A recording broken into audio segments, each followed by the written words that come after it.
improvements for South Park, Fractured But Whole. Oh, yeah. They had a lot of changes to the gameplay and how it works, movement, how you can hide and get more strategic positions, how your flatulence now affects time and space. Oh, yeah. So the improvements and everything they had for that just looked really, really, really good. And the game, sounds weird saying as a whole. I want to avoid saying whole when talking about this game, but overall, yeah, it really, really looks good. I mean, they killed it with the last one, and this just looks even better. I love the little segments of the game they showed off. Even you walking around Cartman's basement. Yeah. And the dialogue and the gameplay they showed, it just looks incredible. So I'm very, very excited for that. I am too. I mean, I loved the Stick of Truth. It's one of those games, combat wise, it takes all of these like real interesting RPG mechanics that you see in a lot of games, combines it with kind of a Paper Mario-esque combat style. Mm. But what it does is that it's not this 100-hour investment. It's a 12-hour game or an 8-hour game. So you get all of those elements that you like, but you get them in a smaller package, on top of, basically what amounts to like a full season of South Park. And Stick of Truth will be included when you pick up the new one. Absolutely. Yeah. Pre-order it, you get Stick of Truth immediately if you get it digitally. Wait, is it going to come with the physical copy as well, or maybe they'll have a digital code for? Actually, I'm not sure. But I do know about digital, so it could be in the box. I just don't know. Because I do prefer my physical copies. So. Because they said if you order a physical copy, you can't play the game until the physical copy ships. So, but still, that doesn't answer whether or not that's a code or. I'm gonna have to look into that. But either way, yeah, the new game looks fantastic. They get this, they had to change engines. I don't know what they used over at Obsidian when they made the Stick of Truth, but for the Fractured But Whole, they used the Snowdrop engine, which is the same graphics engine as The Division. No, anyway, I saw that this morning on IGN. I thought it was really interesting because Snowdrop was designed to have this, really strong emphasis on like realistic graphics. And what they did is that but this is actually pretty impressive, at least to me. Because they're using Snowdrop, they can access the raw Maya files from South Park Studios. Grab those files, basically uncompressed, and then it goes through Snowdrop, and then they build their game. So they're literally using the show to make the game. Oh wow, that's really cool.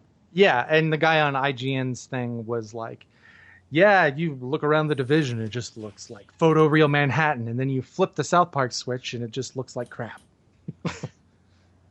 But yeah, real excited for that. Any other game demos that impressed you guys?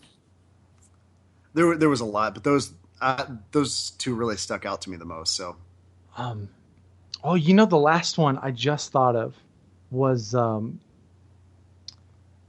Nier Automata. Oh yeah, Nier Automata. Automata, thank you.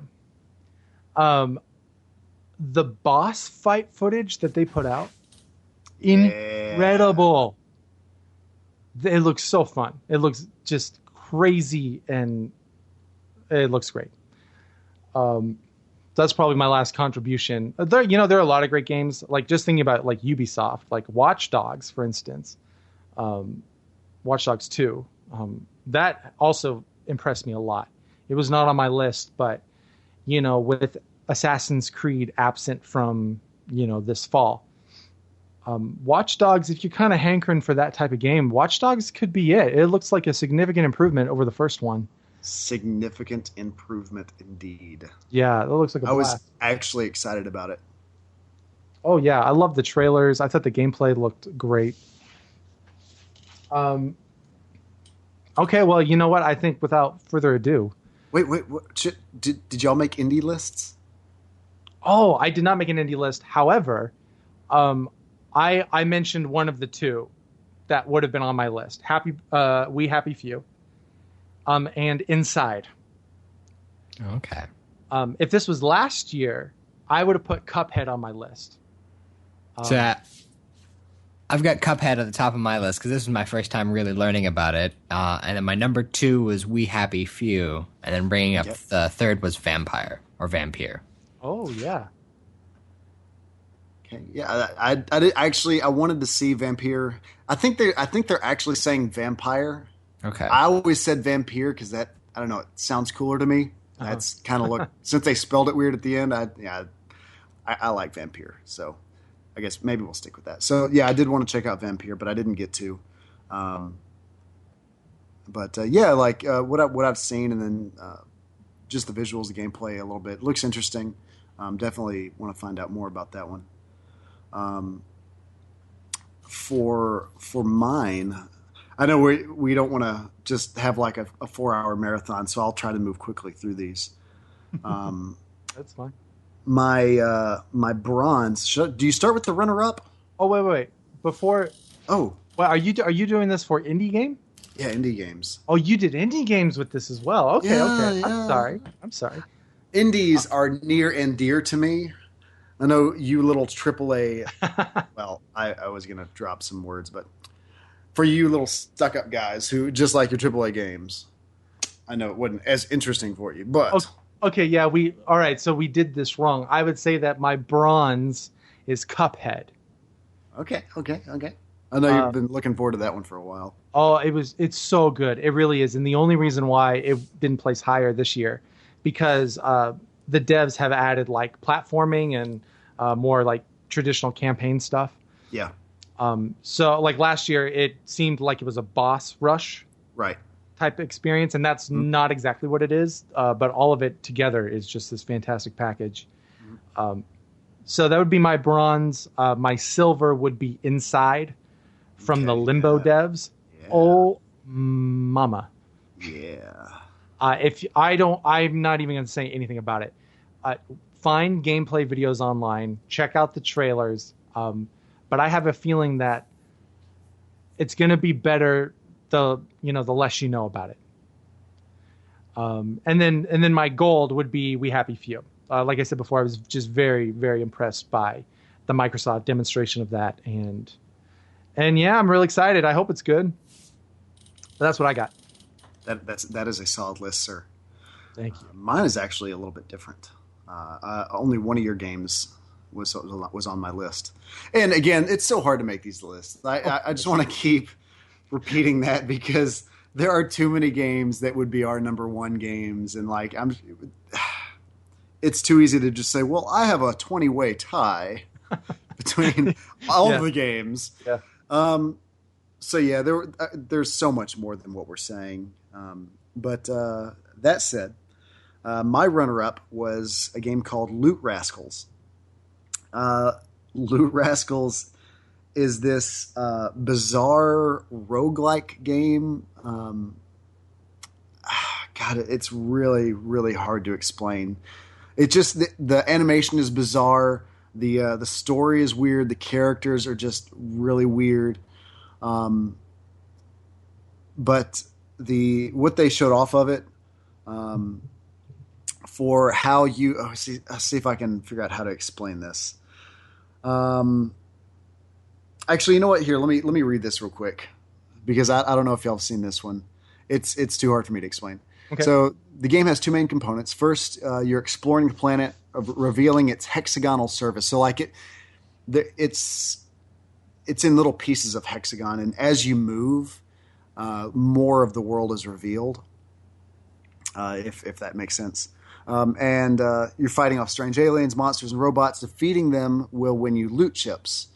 And these loot chips are basically schematics for your character. So, like, you beat an enemy, you get a little chip, and then you can go into your menu and use these chips to set up your character how you want. And depending on how you set it up depends on your abilities and powers and stuff like that. Interesting.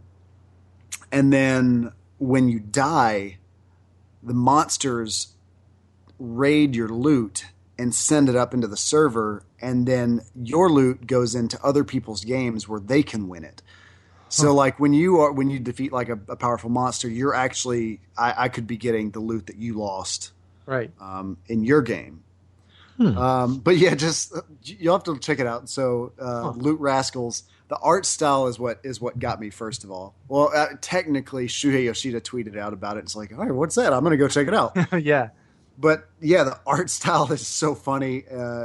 There's a lot of great humor in it, and it's very unique. And so that was my runner up. My bronze is the one that you had for your silver is Inside. It just is a gorgeous game, and that's from Playdead. If I'm not mistaken. Yep. So Playdead is the one who did Limbo. To interject real quick. Yeah. This week on Xbox Live, if you're a gold member, you can get Limbo for free. So I've actually been playing it off and on the last couple of days. It's really short, it's like 2 or 3 hours, but it's really cool. If you like platformers and like puzzle platformers, it's really cool. Very subtle, awesome aesthetic. So because of that, that's why Inside probably maybe jumped up a spot or two on my list. But yeah, go on. And yeah, Limbo was a good game, and I didn't finish beating it, but I did play it for a while, and I did like it. But character and narrative have always been very important to me. Right. That's why Inside kind of seems like the game that I've wanted Playdead to make, because it's not like there's not like a lot of dialogue or anything like that, but it's visually how it tells the story. There's a lot of nonverbal narrative, and I love the concept. Again, you go read up on it if you're not familiar with Inside. Very cool concept, very beautiful art, very very dark story. So yeah, that one definitely high on my radar. My silver went to Night in the Woods. Have y'all seen this one at all? No. It's this similar to Loot Rascals. It's this really goofy art style. You're a cat, and you live in this like animal world. So you in the demo you go out and talk to your mom. You go outside. There's like a goat sweeping, and strangely enough, squirrels are still squirrels. There's like an actual little squirrel running around. It wasn't like an actual person. You watch the trailer, you'll see. But anyway, really cute art style, and it reminded me of Oxenfree. Oh yeah. So it's not if you want like action and all that kind of stuff, this is not really a game. This is all about characters, and story and narrative and choices. So very similar to Oxenfree, like you're always deciding how you respond to characters and which characters you talk to. And I loved Oxenfree, which is available right now if you haven't played it. It's a really cool, dark, kind of horror adventure game. But yeah, it really struck a chord with me that, I love creative art styles, first of all, because, too many games look similar. So when something really stands out like Loot Rascals and like this one, I really love that. But I think more and more as I get older, I'm more driven by games that have strong narrative, and character development. And this game it looks really, really fascinating to me. But my gold was a new game that I had not heard of called Here They Lie. Have y'all seen a trailer or anything for it? I have. So it's a VR experience Well, I think you can. I believe it's VR or PS4. I think you can do it either way. Mm-hmm. So I don't think you have to do VR. But let's see if I can try and figure out a good